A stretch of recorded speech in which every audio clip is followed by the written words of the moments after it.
सबसे पहले हम बात करते हैं इस वक्त की सबसे बड़ी खबर की। जी हां, महंगाई के मोर्चे पर इस वक्त की सबसे बुरी खबर आपकी स्क्रीन पर आने को तैयार। तो अप्रैल में रिटेल महंगाई दर 8 साल की ऊंचाई पर पहुंच गई है। इस वक्त की सबसे बड़ी खबर, जो रिटेल महंगाई दर है वो 8 साल की ऊंचाई पर अप्रैल में पहुंच गई है। अप्रैल में रिटेल महंगाई दर 7.79% रही, जबकि अनुमान 7.4% का था। यह महंगाई 8 साल के अपने उच्चतम शिखर पर है। आपको बता दें कि पूरी दुनिया में महंगाई इस वक्त चरम पर है। कल अमेरिका में जो आंकड़े आए थे और वहां पर भी अप्रैल में महंगाई दर 8% के पार रही थी। अब भारत में भी महंगाई 7.25% तक पहुंच गई है। महंगाई के नए आंकड़ों से आरबीआई पर ब्याज दरें बढ़ाने का दबाव बढ़ जाएगा। आपको बता दें कि पिछले हफ्ते आरबीआई अप्रत्याशित तौर से ब्याज दरें आरबीआई ने बढ़ाई थी। और इस खबर पर ज्यादा जानकारी के साथ मेरे सहयोगी मृत्युंजय कुमार झा जुड़ चुके हैं।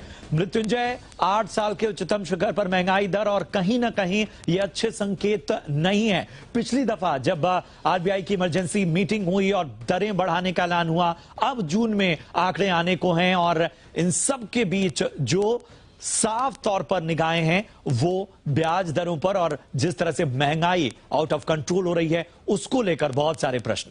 बिल्कुल बिल्कुल प्रशांत, और जो सवाल आपने पूछा है ये बहुत महत्वपूर्ण सवाल है। लेकिन सबसे पहले आप ये समझिए कि महंगाई के आंकड़े किस तरह से आए हैं। आपने बताया कि ओवरऑल जो सीपीआई यानी जो रिटेल महंगाई के आंकड़े हैं वो करीब करीब 0.8%, 7.79% के आंकड़े आए हैं। अब इसमें देखिए हुआ क्या है।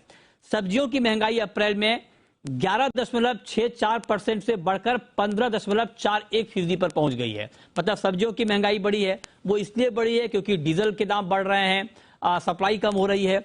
दालों की महंगाई हालांकि कम हुई है, 2.57% से घटकर 1.86% पर पहुंची है। इस मोर्चे पर थोड़ी सी राहत है दाल के मोर्चे पर, लेकिन खाने के तेल के मोर्चे पर चिंता बढ़ी हुई है, लगातार दाम बढ़ रहे हैं। अब आप देखिए अप्रैल में कपड़ों की महंगाई 9.06% से बढ़कर 9.51% पर पहुंची है। और कपड़ों की महंगाई इसलिए पहुंची है क्योंकि कॉटन के दाम इस वक्त रिकॉर्ड स्तर पर हैं। साल भर में दोगुने हो गए हैं कॉटन के दाम, बहुत तेजी से बढ़ रहे हैं।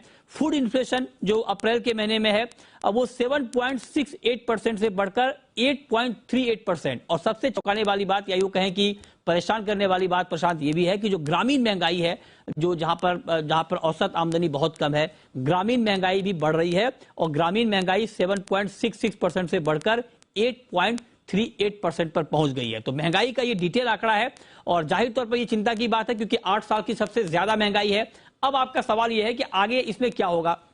देखिए आगे दुनिया भर के हालात जो अभी हैं उसको देखते हुए चिंता बनी हुई है, और सिर्फ भारत में नहीं बल्कि दुनिया के कई देशों में इस वक्त महंगाई बहुत तेजी से बढ़ रही है। और यही वजह है कि दुनिया के 21 देश 21 कंट्रीज ने अब तक ब्याज दरें बढ़ा दी हैं और आगे भी बढ़ाने की बात हो रही है।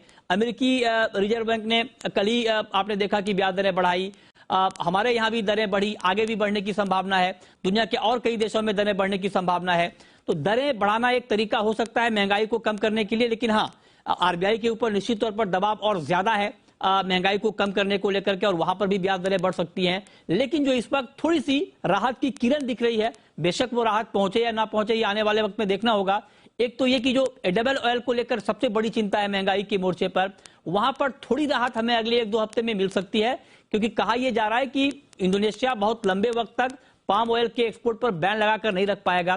तो अगर वहां से बैन हटता है तो सप्लाई बढ़ेगी, तो एडिबल ऑयल के मोर्चे पर थोड़ी चिंता कम होगी।